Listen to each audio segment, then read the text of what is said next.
Undang-Undang Dasar Negara Republik Indonesia dalam kehidupan berbangsa dan bernegara. Jadi yang bisa kita pahami bersama bahwa Undang-Undang Dasar yang kita kenal yaitu Undang-Undang Dasar 1945 itu memuat berbagai ketentuan, ya. Salah satunya yang akan kita bahas di sini adalah tentang kedudukan warga negara dan penduduk Indonesia. Nah, kalau berdasarkan Undang-Undang Dasar 1945 sebagai konstitusi kita atau konstitusi negara Indonesia, siapa sih yang disebut atau yang memiliki kedudukan sebagai warga negara Indonesia? Siapa sih yang memiliki kedudukan sebagai penduduk Indonesia? Apakah sama antara warga negara dengan penduduk? Atau apakah sama warga negara Indonesia dengan penduduk Indonesia? Nah, hal ini akan dijelaskan di dalam ketentuan konstitusi kita, yaitu di dalam Undang-Undang Dasar 1945. Khususnya ada di dalam pasal 26 Undang-Undang Dasar Negara Republik Indonesia tahun 1945. Nah, peraturan perundang-undangan yang lain yang khusus membahas tentang kedudukan warga negara dan penduduk Indonesia itu ada di Undang-Undang Nomor 12 Tahun 2006, ya, yang membahas tentang kewarganegaraan Republik Indonesia. Jadi di dua ketentuan peraturan perundang-undangan tersebut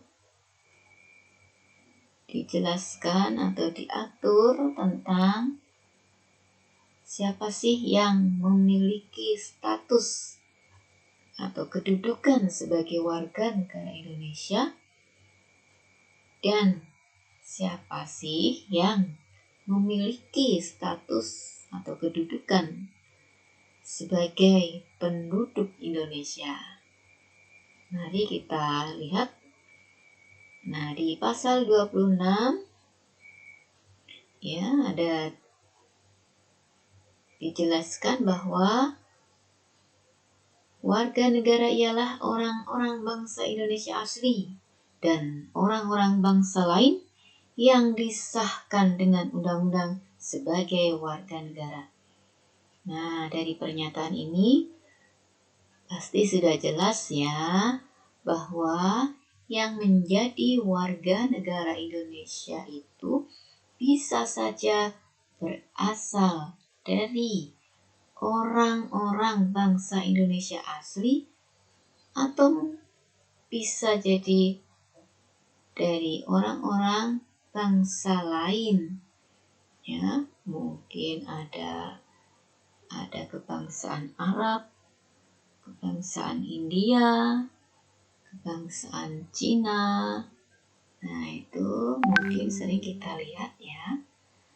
Nah, tapi yang disahkan dengan undang-undang sebagai warga negara. Jadi tidak heran atau jangan heran yang memiliki status atau kedudukan sebagai warga negara Indonesia, ya kita lihat ke orang Cina, ke orang India, ke orang Arab. Nah, tapi mereka statusnya sebagai warga negara Indonesia, ya, karena sudah disahkan dengan undang-undang sebagai warga negara. Atau mungkin bangsa lain selain yang disebutkan tadi. Kemudian ada yang kita sebut dengan penduduk. Nah, siapa yang memiliki kedudukan sebagai penduduk Indonesia? Nah, di ayat 2 ini sudah disebutkan bahwa penduduk ialah warga negara Indonesia dan orang asing yang bertempat tinggal di Indonesia. Nah, jadi orang asing ya, atau orang asing di sini maksudnya orang yang berkewarganegaraan asing. Apakah mungkin itu warga negara Malaysia, warga negara Cina, warga negara Amerika. Nah, tapi bertempat tinggal di Indonesia atau menetapnya di Indonesia. Mungkin dia sebagai pelajar, atau mungkin mereka yang sedang bekerja di Indonesia, atau bisa saja para duta besar yang ditempatkan di negara kita. Nah, itu mereka kita sebut sebagai penduduk Indonesia. Nah, jadi penduduk Indonesia itu belum tentu warga negara Indonesia. Bisa dipahami ya. Nah, sementara kalau warga negara Indonesia juga belum tentu menjadi penduduk Indonesia. Loh, kok bisa? Nah, misalnya ada warga negara Indonesia yang berada atau menetap di negara lain. Dia statusnya sebagai warga negara Indonesia, tapi karena tidak bertempat tinggal di Indonesia, maka tidak bisa kita sebut sebagai penduduk Indonesia. Baik, sampai di sini bisa dipahami ya. Nanti sekiranya ada kesulitan, bisa kita diskusikan. Kita lanjutkan. Nah, ini dia. Berdasarkan Undang-Undang Nomor 12 Tahun 2006 tentang Kewarganegaraan Republik Indonesia. Nah, apa saja sih isi dari undang-undang tersebut ya, yang mengatur tentang kewarganegaraan Republik Indonesia? Jadi, atau siapa yang bisa disebut atau siapa yang bisa dikatakan memiliki status sebagai warga negara Indonesia, atau siapa sih yang memiliki kedudukan sebagai warga negara Indonesia? Kita lihat satu-satu. Nah, sambil dicermati, yang pertama, setiap orang yang sebelum berlakunya undang-undang tersebut telah menjadi warga negara Indonesia. Kemudian yang kedua, anak yang lahir dari perkawinan yang sah dari ayah dan ibu WNI. Nah, seperti kita ini, mungkin kalian ayahnya, ibunya statusnya WNI, maka secara otomatis status atau kedudukan anak yang dilahirkan juga sebagai seorang WNI atau warga negara Indonesia. Atau yang ketiga, anak yang lahir dari perkawinan yang sah dari seorang ayah WNI dan ibu warga negara asing, atau sebaliknya. Nah, jika salah satu dari orang tua kita itu WNA, ya apakah ibunya atau bapaknya, maka anak atau status anaknya diakui sebagai warga negara Indonesia. Kemudian yang ketiga, anak yang lahir dari perkawinan yang sah dari seorang ibu WNI dan ayah yang tidak memiliki kewarganegaraan atau hukum negara asal sang ayah tidak memberikan kewarganegaraan kepada anak tersebut. Nah, ini jadi kok bisa tidak memiliki kewarganegaraan? Nah, berarti dia tidak punya status kewarganegaraan. Apakah itu warga negara Cina, Inggris, Amerika, atau yang lainnya? Yang jelas dia tidak memiliki status kewarganegaraan. Nah, seandainya ada kasusnya seperti ini, ibunya WNI, ayahnya tidak ada status kewarganegaraan, ya, nanti ini akan dibahas di slide berikutnya. Kenapa ada yang tidak memiliki kewarganegaraan? Nah, maka status anak yang lahir tadi tetap diakui sebagai warga negara Indonesia. Berikutnya, anak yang lahir dalam tenggang waktu 300 hari setelah ayahnya meninggal dunia dari perkawinan yang sah dan ayahnya itu seorang WNI. Nah, jadi status kewarganegaraan seorang anak yang dalam waktu 300 hari, dalam tenggang waktu 300 hari lahir, ya, setelah ayahnya meninggal dunia, itu tetap status seorang anak tadi tetap diakui sebagai warga negara Indonesia atau WNI. Berikutnya, anak yang lahir di luar perkawinan yang sah dari ibu WNI. Nah, ini di luar perkawinan yang sah. Perkawinannya tidak sah. Ya, secara hukum perkawinannya tidak sah. Maka tetap status anak diakui sebagai warga negara Indonesia. Selanjutnya, anak yang lahir di luar perkawinan yang sah dari ibu WNA yang diakui oleh seorang ayah WNI sebagai anaknya, dan pengakuan itu dilakukan sebelum anak tersebut berusia 18 tahun atau belum kawin.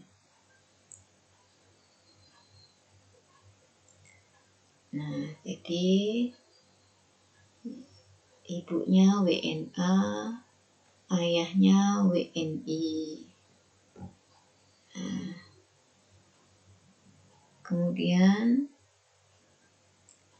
seorang anak tadi sebelum umur 18 tahun, ya, atau belum kawin, ya, ini diakui statusnya sebagai WNI. Nah, jadi ini nanti juga akan kita bahas tentang, ya, lebih khusus tentang asas-asas kewarganegaraan, ya, di slide berikutnya. Anak yang lahir di wilayah negara Republik Indonesia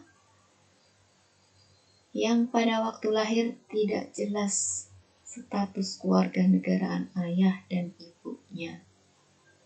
Nah, ini juga begitu. Jadi yang Yang penting dia lahir di wilayah negara kita. Ya biarpun status warga negaraan ayah ibunya tidak jelas, WNA-nya tidak jelas, tetap seorang anak tadi statusnya diakui sebagai WNI menurut Undang-Undang Nomor 12. Kemudian anak yang baru lahir yang ditemukan di wilayah negara RI selama ayah dan ibunya tidak diketahui. Tidak diketahui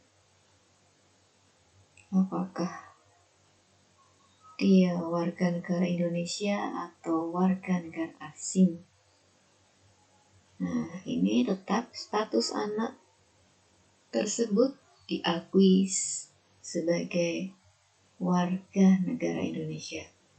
Berikutnya, anak yang lahir di wilayah negara RI apabila ayah dan ibunya tidak memiliki kewarganegaraan atau tidak diketahui keberadaannya.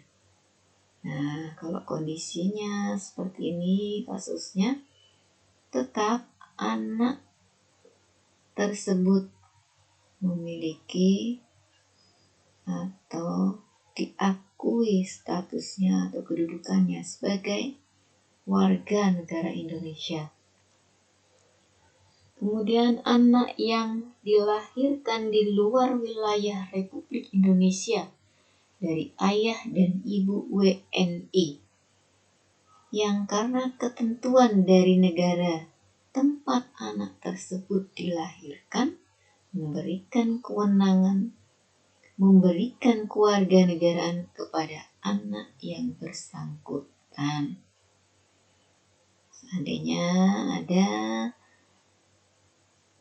seorang anak warga negara Indonesia yang lahirnya di luar wilayah negara kita, maka anak tersebut tetap diakui sebagai warga negara Indonesia atau statusnya tetap diakui sebagai warga negara Indonesia.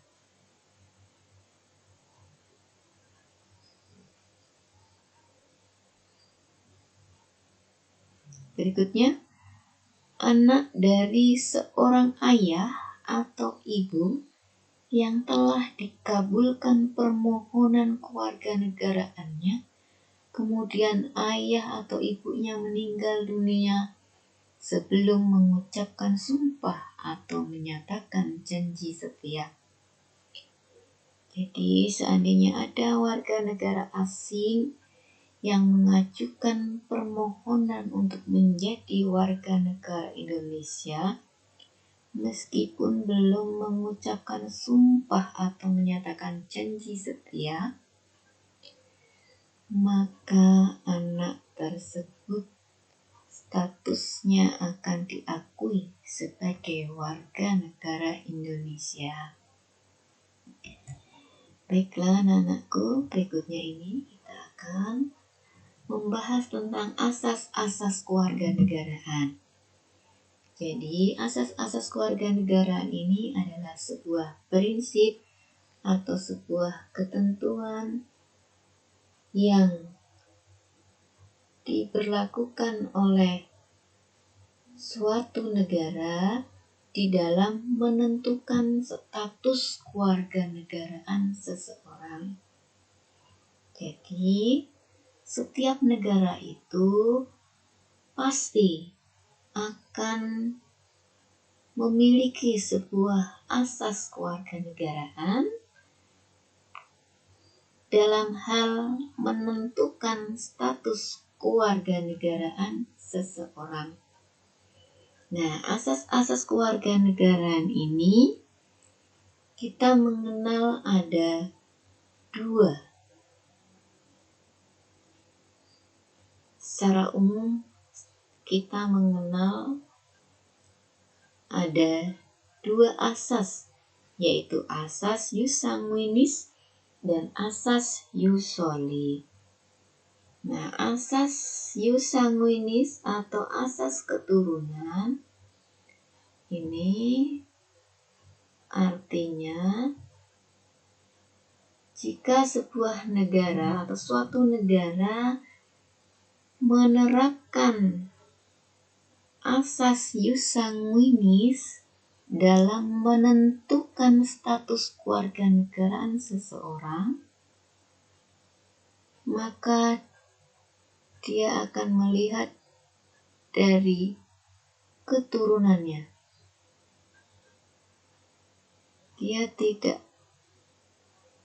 Negara tidak akan melihat di mana seseorang tersebut dilahirkan.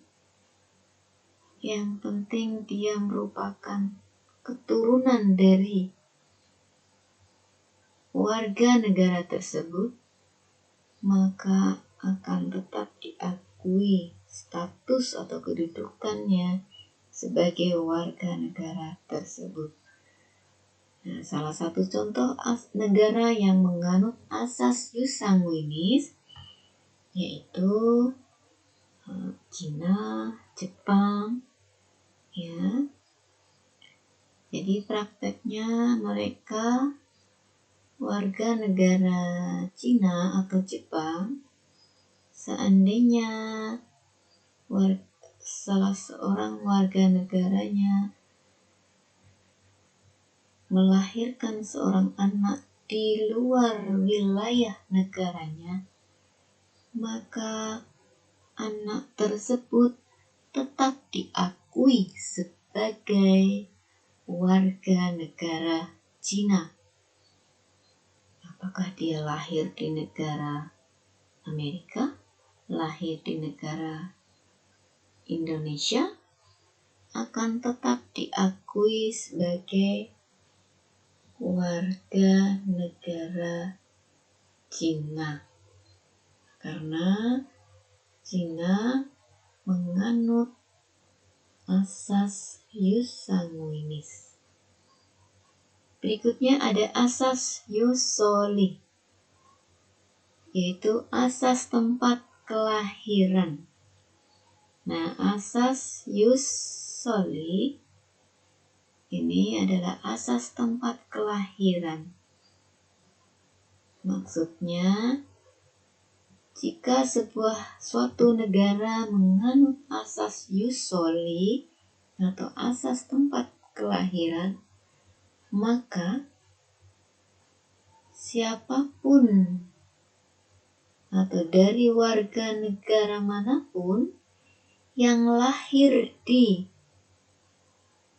negara tersebut, maka akan diakui statusnya sebagai warga negara tersebut.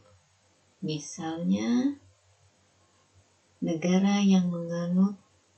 salah satu negara yang menganut asas jus soli yaitu Amerika, ya. Indonesia juga menganut asas jus soli, ya. Atau Indonesia juga menganut asas jus sanguinis. Ini nanti lebih detailnya ada di slide berikutnya. Jadi misalnya ada seorang warga negara Indonesia lahir di negara yang menganut asas jus soli, misalnya negara Amerika, maka anak tersebut yang lahir di negara Amerika menganut atau diakui statusnya sebagai warga negara Amerika karena negara tersebut menganut asas jus soli. Begitu penerapannya tentang asas-asas kewarganegaraan. Nah, bagaimana dengan asas kewarganegaraan yang dianut oleh negara kita? Nah, itu diatur di dalam Undang-Undang Nomor 12 Tahun 2006. Nah, di undang-undang tersebut dijelaskan bahwa negara kita menganut asas ius sanguinis.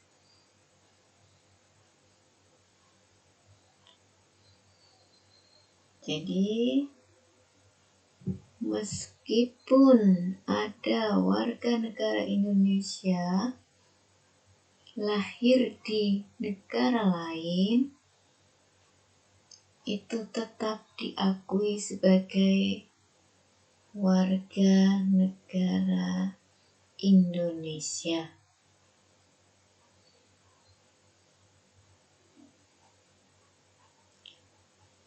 Kemudian asas ius soli secara terbatas.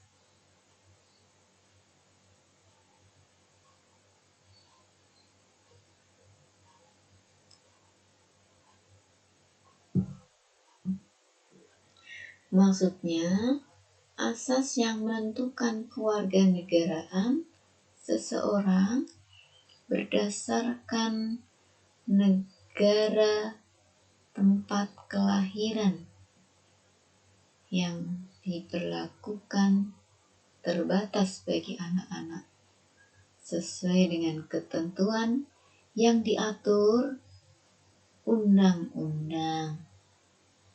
Ya, jadi seandainya ada warga negara asing kemudian melahirkan seorang anak di negara kita, di Indonesia, maka akan tetap diakui sebagai warga negara Indonesia.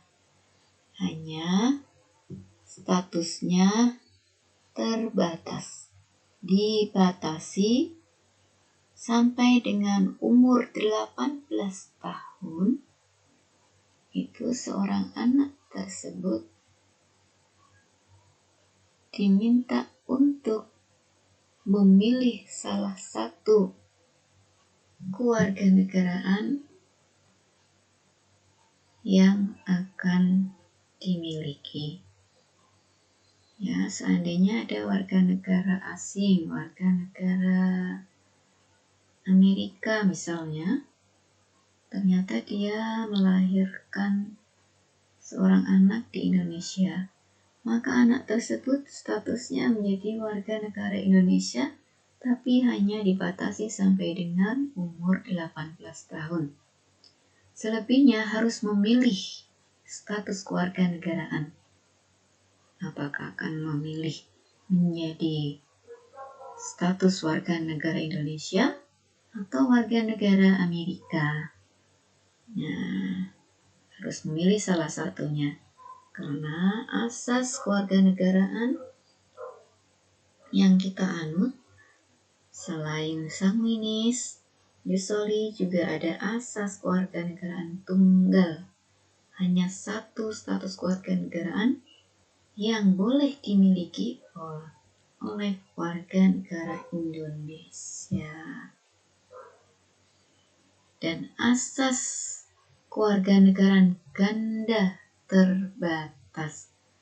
Nah, jadi kewarganegaraan ganda terbatas. Jadi saat seorang anak tadi masih berumur di bawah 18 tahun, maka dia secara otomatis akan memiliki dua kewarganegaraan. Kewarganegaraan di mana tempat kewarganegaraan yang dimiliki oleh orang tuanya, dan kewarganegaraan di mana dia dilahirkan.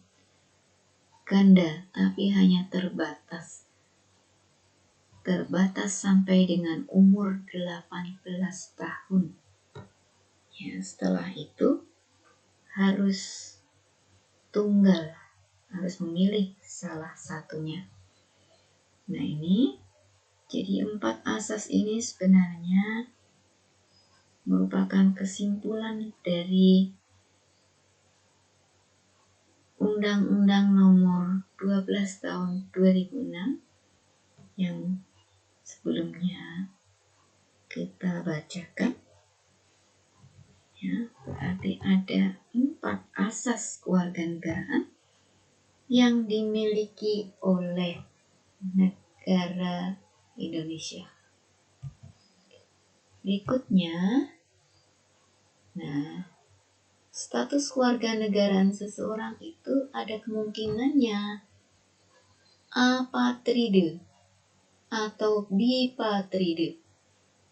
Jadi, dengan adanya 2 asas kewarganegaraan yang dimiliki atau yang diterapkan oleh suatu negara akan memungkinkan 2 status kewarganegaraan, yaitu apatride dan bipatride. Nah, apatride itu seorang penduduk yang sama sekali tidak mempunyai kewarganegaraan, tidak memiliki kedudukan atau status kewarganegaraan, ya, enggak WNI, tidak WNA, ya, apatride. Nah, kemungkinan yang terjadi ini karena ada negara yang menganut asas ius soli atau tempat kelahiran. Ya, kita contohkan negara Amerika misalnya. Negara Amerika menganut status kewarganegaraan ius soli, tempat kelahiran. Nah, seorang warga negara Amerika kalau dilahirkan di negara lain, maka dia tidak memiliki status kewarganegaraan atau tidak diakui oleh negara asalnya. Dan apatride ini seorang yang berasal dari negara yang menganut asas ius soli, kemudian lahir di negara yang menganut asas ius sanguinis. Masih ingat ya, yang ius sanguinis itu asas keturunan. Seandainya warga negara Amerika kemudian dilahirkan di negara yang menganut asas ius sanguinis, asas yang menganut keturunan. Kita ambil contoh saja Cina. Ya, lahir di negara Cina. Negara Cina tidak akan mengakui anak yang lahir di negaranya kalau bukan dari keturunan negara Cina. Sehingga secara otomatis penduduk tersebut tidak memiliki kewarganegaraan. Kemudian bipatride. Nah, seorang penduduk yang mempunyai 2 macam kewarganegaraan. Nah, ini terjadi kemungkinannya jika ada salah seorang yang berasal dari negara yang menganut asas ius sanguinis, ya, dan dilahirkan di negara yang menganut asas ius soli atau tempat kelahiran. Nah, masuk akal ya, pasti akan memiliki 2 kewarganegaraan, bipatride. Nah, kalau warga negara Cina kemudian dia dilahirkan di negara yang menganut asas ius sanguinis, ius soli atau tempat kelahiran, maka kan secara otomatis dia akan memiliki 2 status kewarganegaraan. Warga negara Cina, yang orang tuanya warga negara Cina, kemudian anaknya dilahirkan di Indonesia, nah akan memiliki 2 kewarganegaraan atau bipatride. Nah, kalau kasusnya di Indonesia, karena sudah menganut asas kewarganegaraan terbatas dan tunggal, maka seorang penduduk tadi atau yang dilahirkan di Indonesia hanya terbatas sampai dengan umur 18 tahun memiliki 2 status kewarganegaraan, yang selanjutnya harus memilih, sehingga seseorang tersebut hanya memiliki status kewarganegaraan tunggal, hanya 1 saja, yaitu warga negara Indonesia. Baik, sampai di sini. Nanti kalau ada yang belum jelas bisa ditanyakan. Selanjutnya, dalam menentukan status kewarganegaraan seseorang, pemerintah atau negara itu bisa memberlakukan stelsel aktif dan stelsel pasif. Nah, stelsel aktif ini sering yang kita katakan sebagai naturalisasi biasa, yaitu seseorang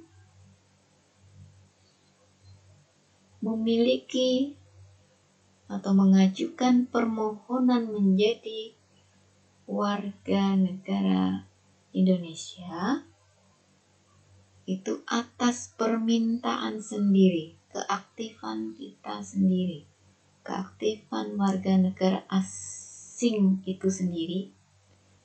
Ya, misalnya ada warga negara asing, warga negara Malaysia, misalnya mengajukan permohonan menjadi warga negara Indonesia. Ini kita sebut sebagai naturalisasi biasa. Nah, bagaimana dengan stelsel pasif? Nah, ini seorang warga negara asing yang tidak mengajukan permohonan atau tidak meminta menjadi warga negara Indonesia misalnya, tapi atas permintaan warga negara Indonesia untuk menjadi WNI. Nah, ini kita sebut sebagai stelsel pasif atau naturalisasi istimewa, permohonan menjadi warga negara Indonesia yang sifatnya pasif, negara yang meminta, bukan warga negara yang meminta. Biasanya ini sering kita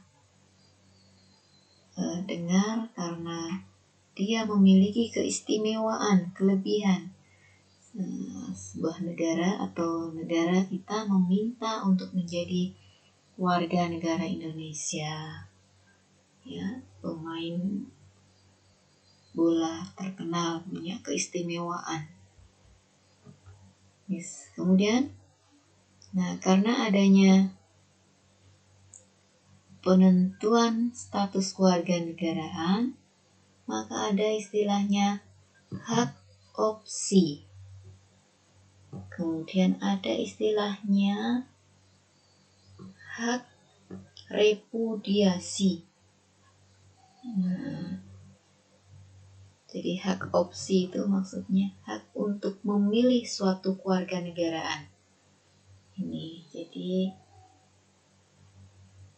Indonesia menggunakan stelsel aktif atau seorang warga negara asing memiliki hak opsi atau memilih suatu kewarganegaraan, memilih salah satu kewarganegaraan, misalnya memilih menjadi warga negara Indonesia.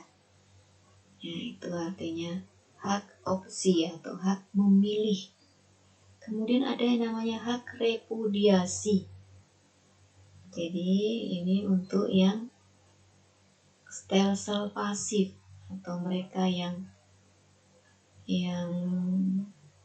naturalisasi istimewa atau negara pemerintah meminta seseorang warga negara asing karena keistimewaannya untuk menjadi warga negara Indonesia. Nah, di sini seorang warga negara asing tersebut bisa memiliki hak repudiasi atau hak untuk menolak suatu kewarganegaraan. Bisa saja menolak, ya. Jadi tidak dipaksakan. Seandainya ada warga pemerintah atau negara meminta karena keistimewaannya untuk menjadi warga negara Indonesia, kemudian warga negara asing tersebut boleh menolak, ya. Ada hak repudiasi atau hak menolak. Baik, sampai di sini penjelasan kita tentang ketentuan Undang-Undang Dasar Negara Republik Indonesia